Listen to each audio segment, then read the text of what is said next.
Psaume 1. Je vous invite à tourner avec moi dans le premier psaume.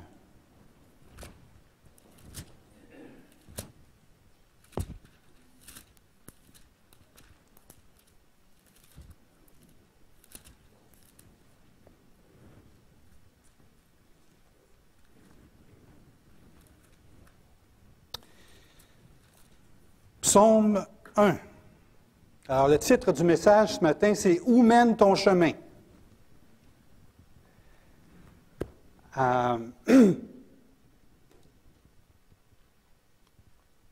D'abord, on va prier. Seigneur notre Dieu, je voudrais m'approcher de toi humblement et te demander que dans ta grâce, Seigneur, tu me remplisses de ton Saint-Esprit,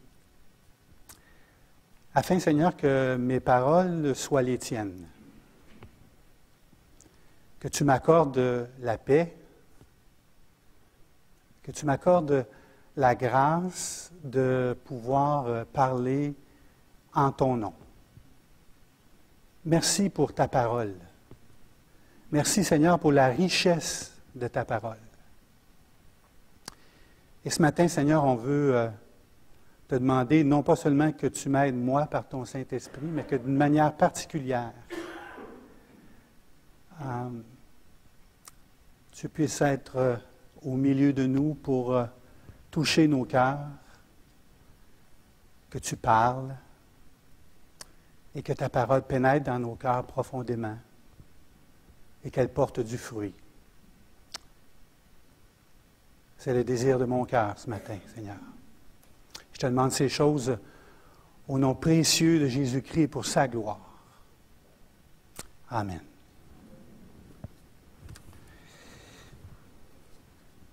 Alors, José, j'ai suivi ton conseil. J'ai demandé.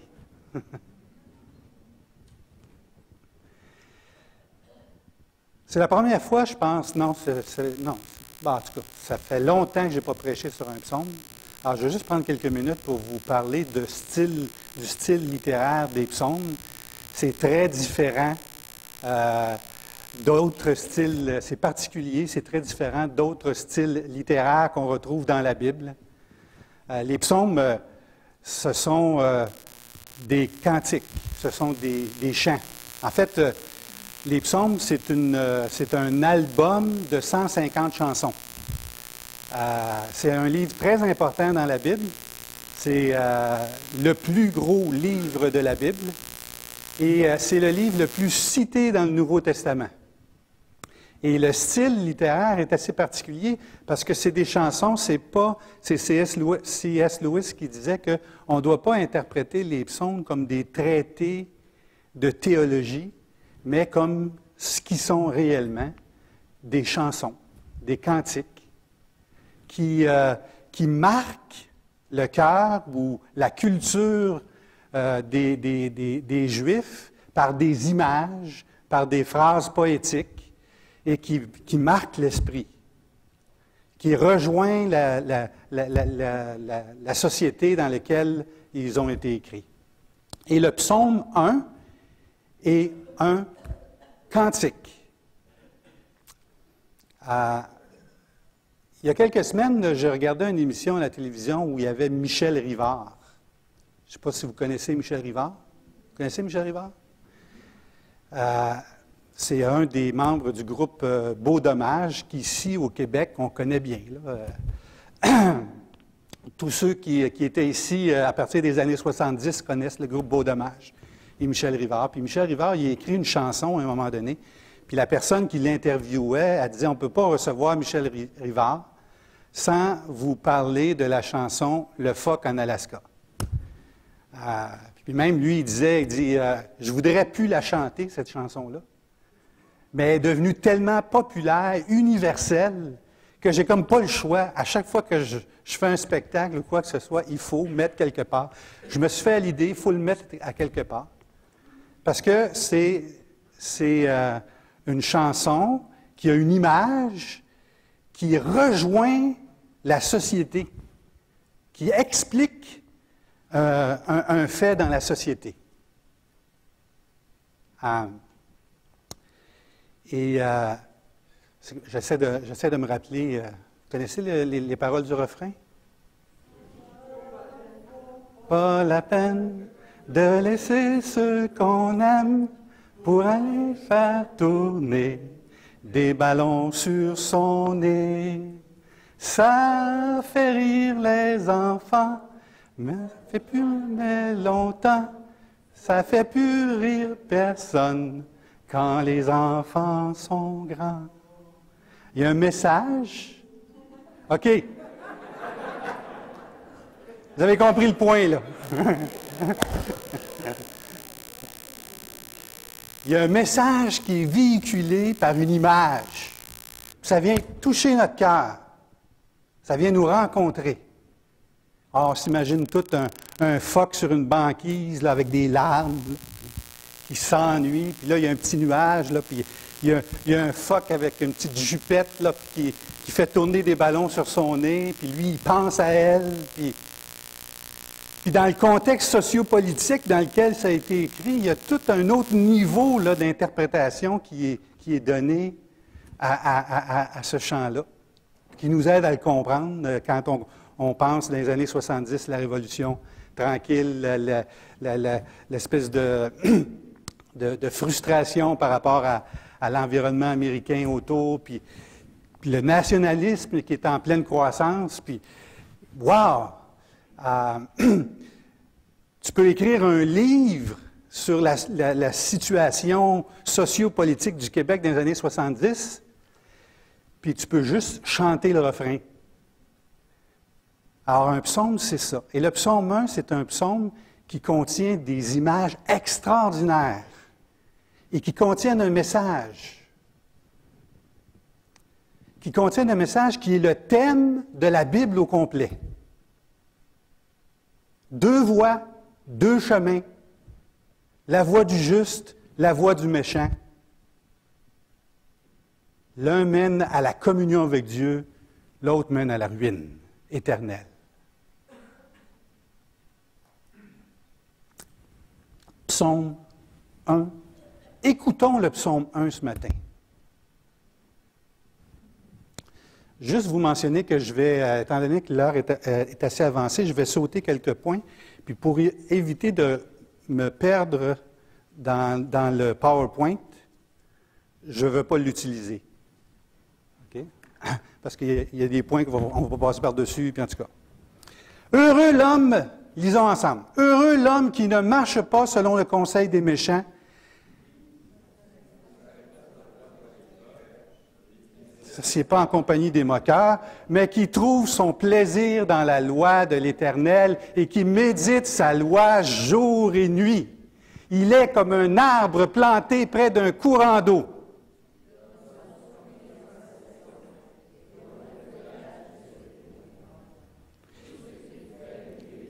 Il n'en est pas ainsi du méchant.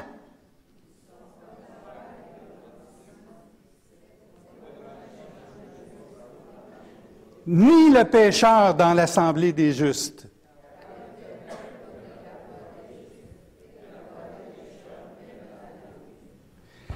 Premièrement, le chemin du bonheur qui est emprunté par le juste. Verset 1, « Heureux l'homme qui ne marche pas selon le conseil des méchants, qui ne s'arrête pas sur la voie des pécheurs et qui ne s'assied pas en compagnie des moqueurs. » Alors, il y a 3 personnes qui sont mentionnées là, un méchant, qui fait référence à celui qui se laisse, qui fait juste suivre les élans de son cœur, ce que son cœur pense, que l'homme naturel veut faire. Il y a le pécheur, qui est celui qui n'obéit pas à la loi, puis il y a le moqueur qui méprise tout ce qui vient de Dieu, tout ce qui est divin, qu'il méprise complètement. Il y a 3 personnes qui sont mentionnées, puis il y a 3 comportements que la voie du juste, et la voie du bonheur, qui est empruntée par celui du juste, n'emprunte pas. Il ne va pas là. Il ne va pas dans cette direction-là. Il ne marche pas selon le conseil des méchants.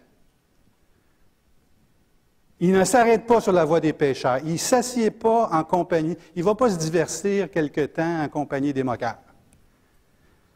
C'est sûr que la première fois que j'ai regardé ce verset-là, je me suis posé la question, je me suis dit, dans le fond, quand tu regardes ça, puis tu regardes l'image que ça développe, le gars là, ou la personne en question est un petit peu déconnectée du monde. Hein? Elle ne suit pas les conseils, elle ne s'arrête pas sur la voie, parce que imaginez que cette personne-là vit dans un péché, dans un endroit où tout le monde est méchant, où c'est l'environnement social, où tout le monde est pécheur, parce que la Bible dit que tout le monde est pécheur, et que la société en général méprise Dieu. Est-ce qu'on peut dire ça, qu'aujourd'hui la société en général méprise beaucoup Dieu? Même on essaye de faire des gros efforts pour enlever tout ce qui peut ressembler à Dieu dans notre société, dans notre politique. On a un mépris profond pour les choses de Dieu. On enlève même le mot Dieu dans les chansons pour plus que ça soit là.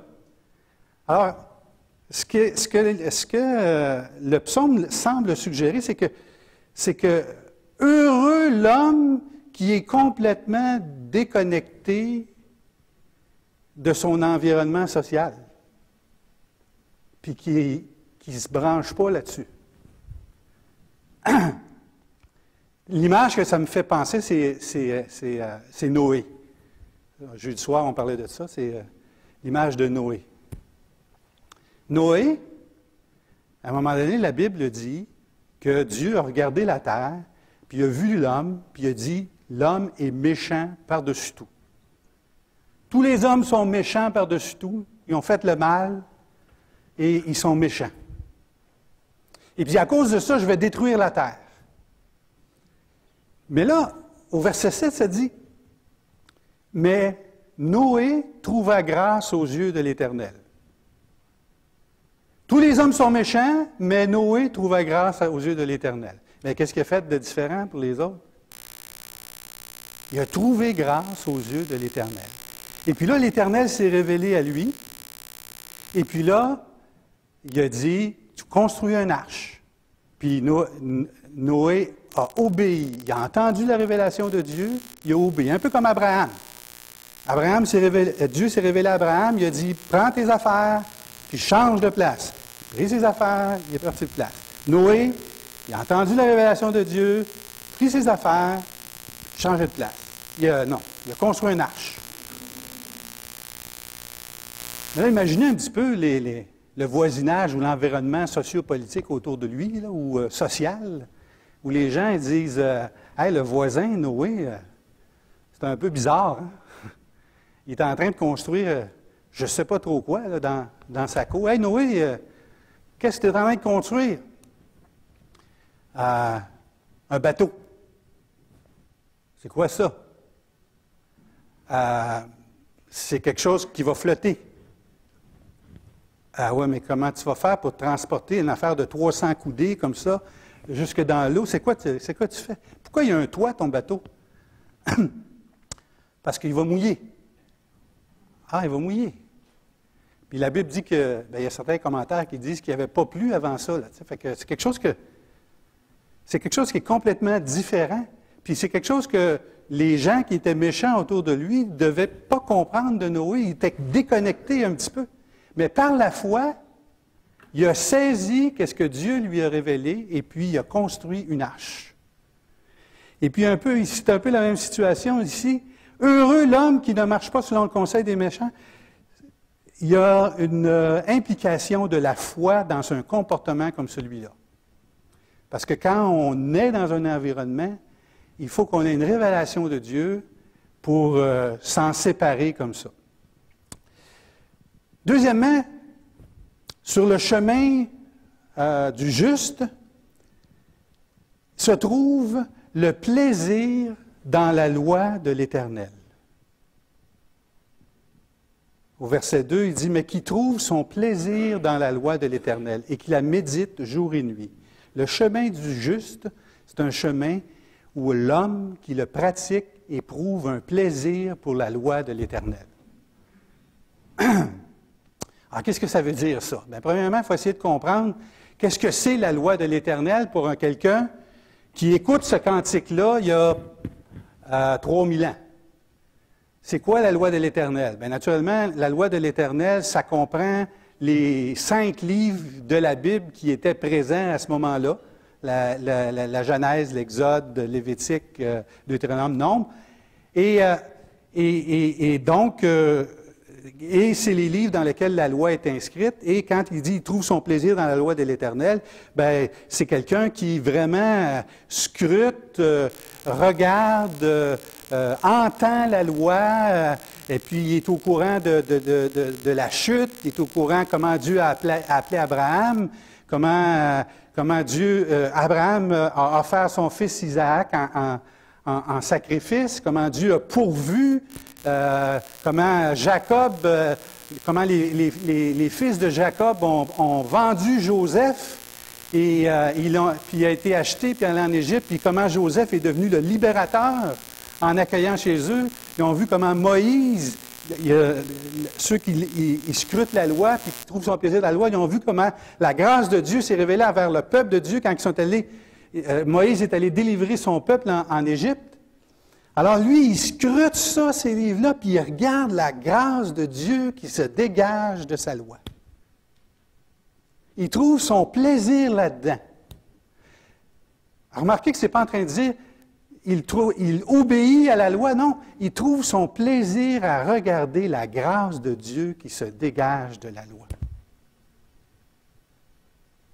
La loi, c'est aussi les 10 commandements, la loi morale.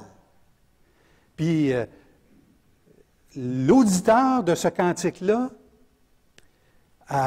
pratique la loi morale de Dieu. Il trouve son plaisir à pratiquer la loi morale de Dieu.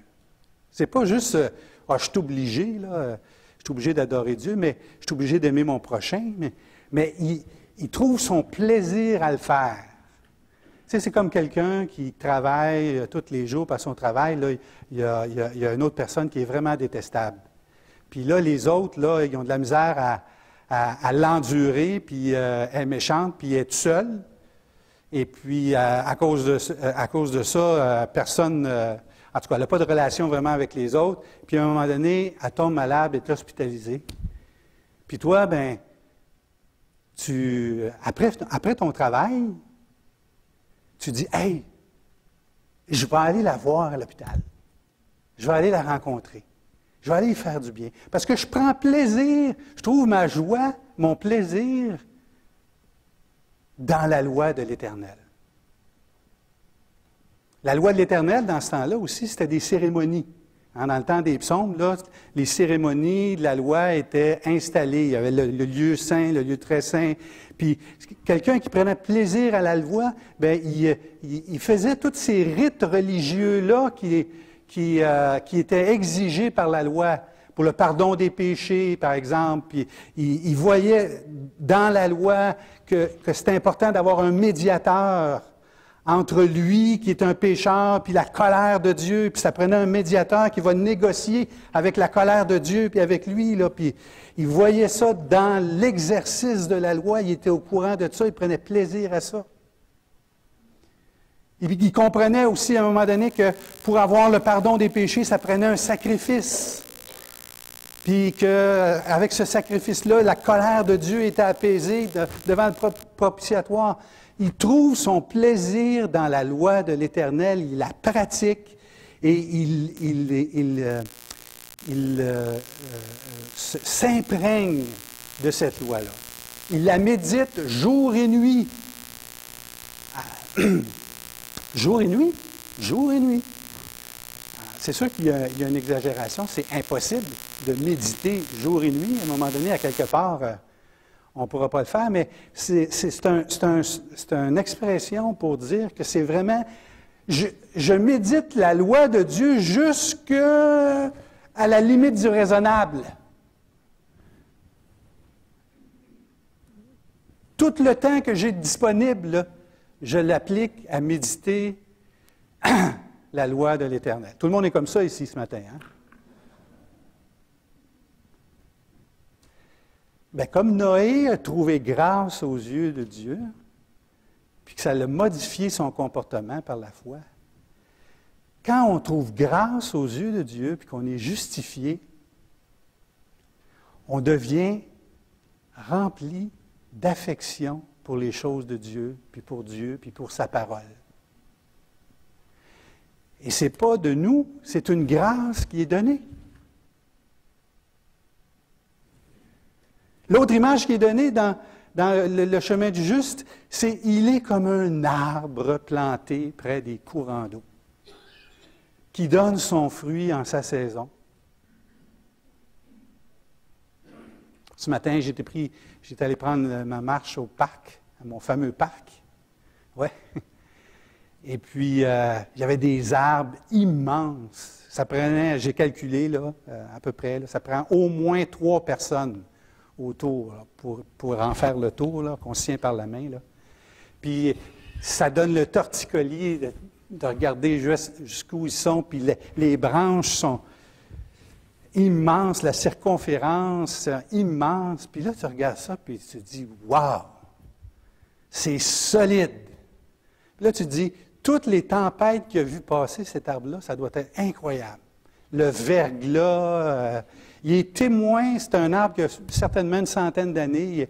Il a vu passer les années 50, 60, 70, 80, puis toutes les tempêtes de neige, puis tout le vent, puis tout ça, il a tout vu ça, puis il est encore resplendissant. C'est glorieux de voir ça. Celui qui a trouvé grâce aux yeux de Dieu, il est comme un arbre. Il est stable. Il est solide. Il est toujours vert.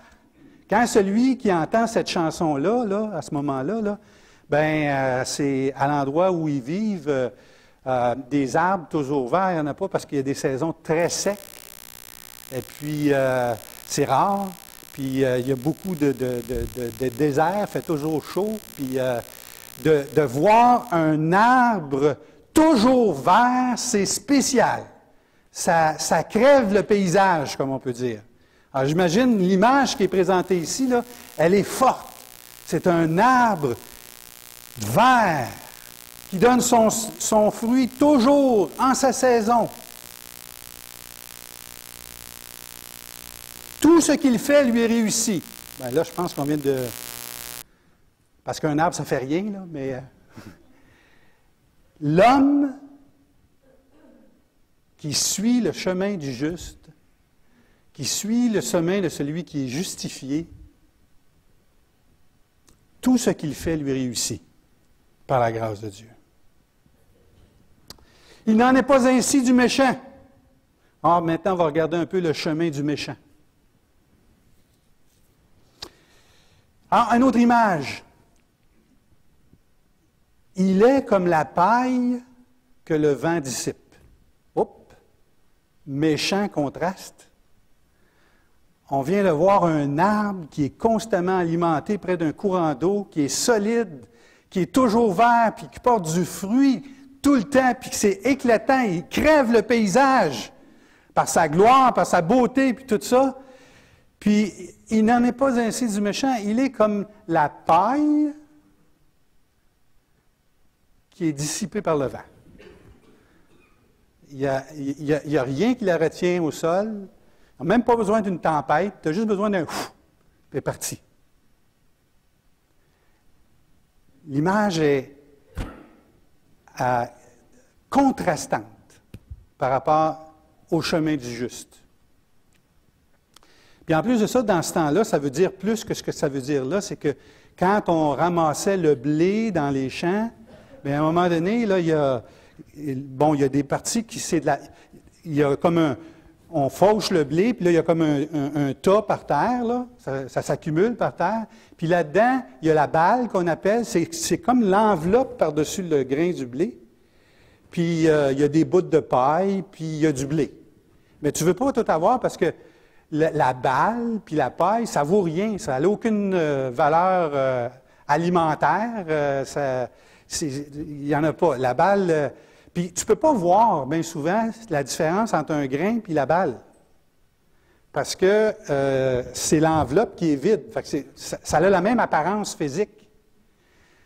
Alors, celui qui fauche à la fin de la journée, quand le vent se lève, ben, il prend une fourche, puis il lance ça dans les airs. Puis tout ce qui est du blé retombe. Puis tout ce qui est de la paille puis de la balle est emporté par le vent. Puis c'est comme ça qu'il s'assure que tout ce qu'il y a est bon. Alors l'image qui nous est présentée, c'est que Dieu ou l'agriculteur, si on peut dire, sépare la paille du blé. Et c'est intéressant parce que c'est ce que le texte dit aussi. Verset 5. C'est pourquoi le méchant ne résiste pas au jour du jugement. C'est-à-dire que le méchant ne résiste pas, il ne reste pas au jour du jugement ou devant Dieu, devant son jugement. Vous savez, des fois, là, j'entends des gens, quand on parle, puis on témoigne, je ne sais pas si ça vous est déjà arrivé, mais j'ai quelqu'un en tête, là, puis il me dit, ben moi, quand je vais être mort, s'il y a vraiment un jugement, là, je vais m'arranger avec Dieu. Je vais négocier avec lui. Quel raisonnement insensé!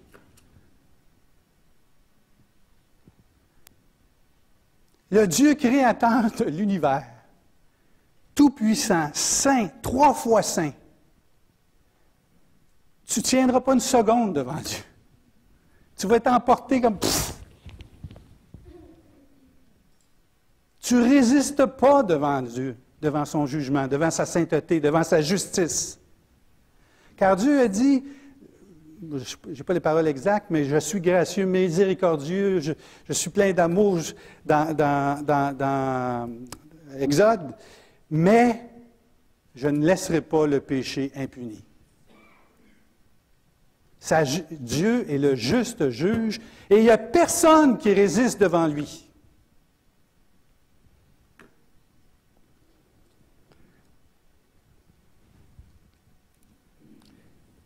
Ni le pécheur dans l'assemblée des justes.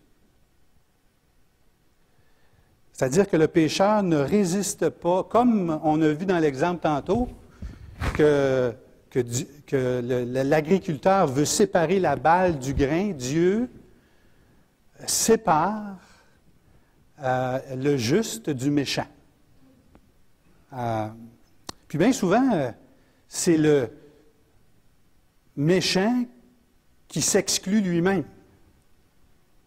Puis d'autres fois, c'est les justes qui excluent le méchant. Parce que le méchant qui est dans l'assemblée des justes n'a pas d'intérêt pour les choses de Dieu. Il peut faire assemblant, il peut essayer de faire assemblant, mais son cœur n'est pas attaché aux choses de Dieu. Il n'a pas des intérêts pour les choses de Dieu. Il est là, il regarde, puis il essaie de faire assemblant d'être juste. Vous savez, moi, ça ne me dérange pas tellement que quelqu'un il dort pendant que je prêche. Ça peut arriver. Parce que j'ai la conviction que Dieu est assez puissant pour aller vous parler dans vos rêves. Fait que la volonté de Dieu s'accomplit quand même. Mais il y a des gens qui dorment avec le sourire puis en hochant de la tête. Ils n'ont aucun intérêt pour ce qu'il dit en avant. Mais il n'y a rien qui rentre. Puis ça fait un temps. À un moment donné, tu te dis, j'ai pas d'intérêt ici. Puis d'autres fois, c'est Dieu qui exclut le pécheur de son assemblée.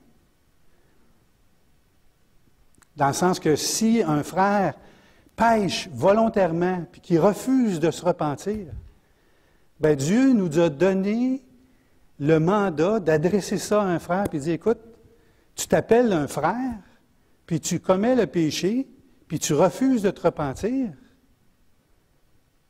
Puis Dieu nous donne la responsabilité de confronter ça et puis de l'exclure de l'Église. le méchant ne résiste pas dans l'assemblée des justes.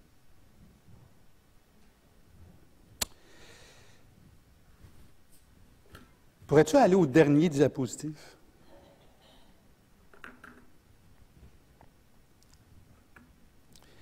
Verset 6, car l'Éternel connaît la voie des justes, et la voie des pécheurs mène à la ruine. Ce verset-là est un peu une synthèse de tout le texte qu'on vient de regarder. Il faut vraiment donner quelques explications ici. Car l'Éternel connaît la voie des justes. Il faut comprendre que le mot « connaître » dans l'Ancien Testament, en hébreu, ce n'est pas la même chose que nous, on a. Ce n'est pas vraiment une connaissance intellectuelle. C'est beaucoup plus large que ça, c'est beaucoup plus profond que ça. Juste pour vous aider à comprendre, Adam connut Ève et elle enfanta. C'est le même verbe qui est employé ici. Et quand on dit Dieu connaît la voie des justes, c'est une liaison intime et profonde avec les justes et avec le chemin qu'ils suivent. C'est pas juste « Ah oui, je sais que Guy, il n'est pas pire, il envoie des justes. » Non. Je suis dans la voie avec lui. C'est vraiment intense. Il y a un élément de communion, de relation intense. Quand dit l'Éternel connaît la voie des justes, il y a une relation profonde. Et la voie des pécheurs mène à la ruine. Ça, il n'y a pas de relation. Il semble avoir de l'indifférence de la part de Dieu. Il fait juste signaler que cette voie-là conduit à la ruine éternelle, spirituelle, physique. Dieu ne mentionne pas aucun sentiment ou aucun élément de liaison avec cet aspect, cette voie-là. Alors, en terminant, moi, j'aimerais vous poser une question. Sur quelle voie vous tenez-vous? Au début, je vous ai demandé « Où mène ton chemin? » Sur quelle voie êtes-vous?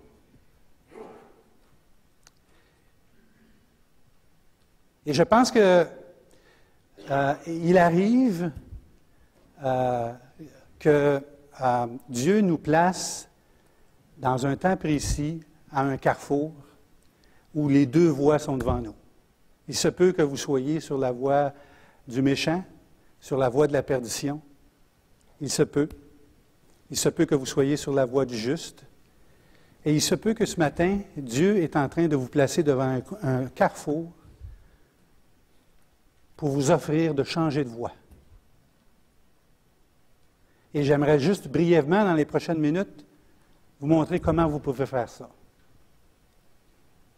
Comment vous pouvez changer de voie? Bien, premièrement, c'est en cherchant Dieu de tout votre cœur, Dieu le Père.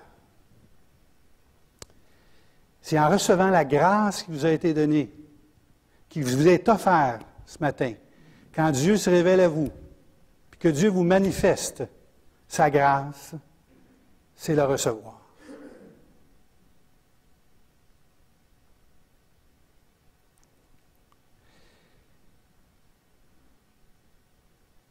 Et cette foi-là en Dieu va changer votre comportement, va changer votre aspiration, vos désirs.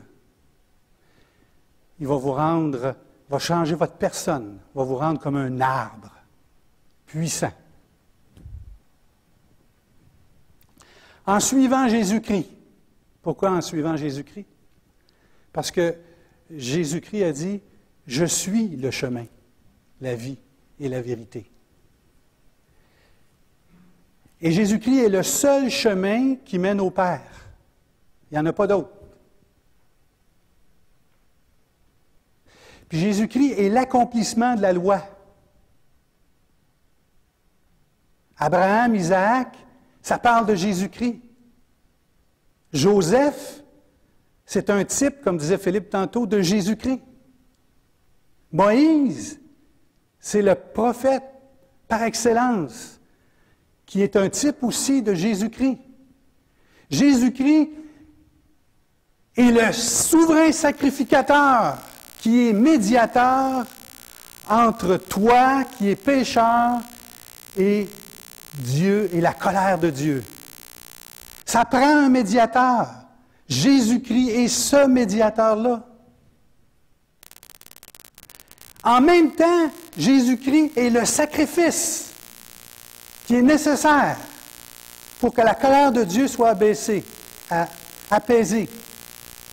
Jésus-Christ est le prophète par excellence. Jésus-Christ est le souverain sacrificateur. Jésus-Christ est le sacrifice par lequel la colère de Dieu est apaisée. Tu peux être réconcilié avec lui, avoir la paix.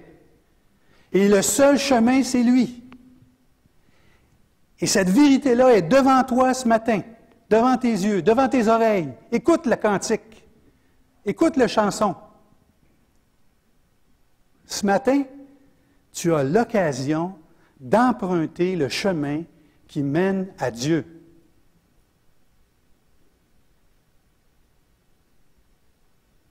En recevant également l'Esprit Saint. Vous savez, Jésus-Christ est mort sur la croix pour être le sacrifice des hommes, mais ça ne s'est pas arrêté là. Il a été ressuscité 3 jours après, on l'a fêté la semaine dernière. Il a été ressuscité et il est vivant encore aujourd'hui. Je demandais ça aux jeunes, qu'est-ce que ça veut dire que Jésus-Christ est ressuscité? Les jeunes m'ont répondu tous en cœur. Ça veut dire qu'il est vivant. Il est vivant aujourd'hui, à l'heure où on se parle. Il est ressuscité. Et puis il a marché un petit peu avec ses apôtres, puis là il a dit, à un moment donné, je vais partir, mais c'est un avantage pour vous autres. Ah oui? Ça va être difficile à comprendre pour les apôtres que Jésus s'en aille, puis que ce soit un avantage pour eux. Mais il dit, je vous explique pourquoi je vais vous envoyer un consolateur, un esprit qui va habiter à l'intérieur de vous pour toujours. Ah, wow! Et au moment où on fait le choix d'emprunter le chemin qui est Jésus-Christ, à ce moment-là, d'une façon simultanée, le Saint-Esprit vient habiter en nous, pour toujours. Puis là, je reviens à mon image de l'arbre qui porte du fruit en son temps. Quand l'Esprit de Dieu habite en moi, bien là, tu vas te mettre à porter du fruit, le fruit de l'Esprit.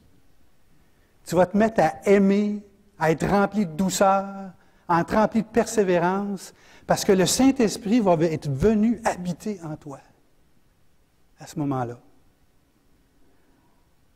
Puis tu vas avoir quelqu'un qui marche à côté de toi pour le restant de tes jours. Vous savez, il y a 32 ans, j'ai eu le privilège de conduire ma sœur au Seigneur à Québec. Puis c'est vraiment drôle comment ça s'est passé, puis je termine comme ça. Parce que j'étais un jeune chrétien, pas expérimenté, puis très excité d'annoncer le message de l'Évangile. Puis j'invite un ami, je dis, viens, on va y aller ensemble, puis on va y parler du Seigneur. Puis on commence à parler du Seigneur à ma sœur Guylaine, puis on y explique tout le plan du salut. Puis là, elle nous écoute, puis elle dit, OK. Fait que là, nous autres, on se regarde, on ne sait pas quoi faire. Fait qu'on recommence. On y explique encore le plan du salut, 4, 5, tout ça. Puis elle dit, oui, OK. Puis après, là, on était trop vite, on aurait dû apprendre comment... On recommence, on a recommencé, je pense, 3 ou 4 fois. Puis là, elle dit, oui, mais là, c'est elle qui nous a dit, hey, ça va faire, là. Comment je fais? Bien là, on a dit, OK, on va prier. Fait que là, on a prié avec elle, puis on lui a demandé, elle aussi, elle a prié, elle a dit, Seigneur, je réalise que j'ai besoin d'être sauvé, puis viens, je veux emprunter ton chemin, puis je ne rappelle pas exactement les mots de la prière. Puis moi, j'étais un petit peu gêné quand ça s'est arrivé, parce que là, j'habitais là, moi. Fait que là, on est parti, puis là, elle est allée se coucher. Puis là, le lendemain matin, moi, je partais travailler très, très tôt. Puis elle n'était pas encore réveillée. Puis là, toute la journée, au travail, je me disais, je ne sais pas ce que j'ai fait là, hier, là. Puis je ne sais pas comment est-ce que... Tu sais, c'est que j'arrive à la maison, on va probablement me dire... C'était bizarre un peu hier soir, là, tu sais, on ne sait pas trop ce que vous avez fait, là, tout ça.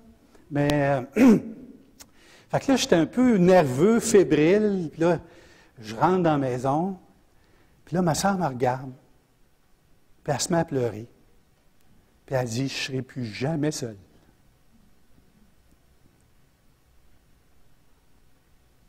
À partir d'aujourd'hui, il y a quelqu'un avec moi, pour toujours. Tu veux emprunter ce chemin-là?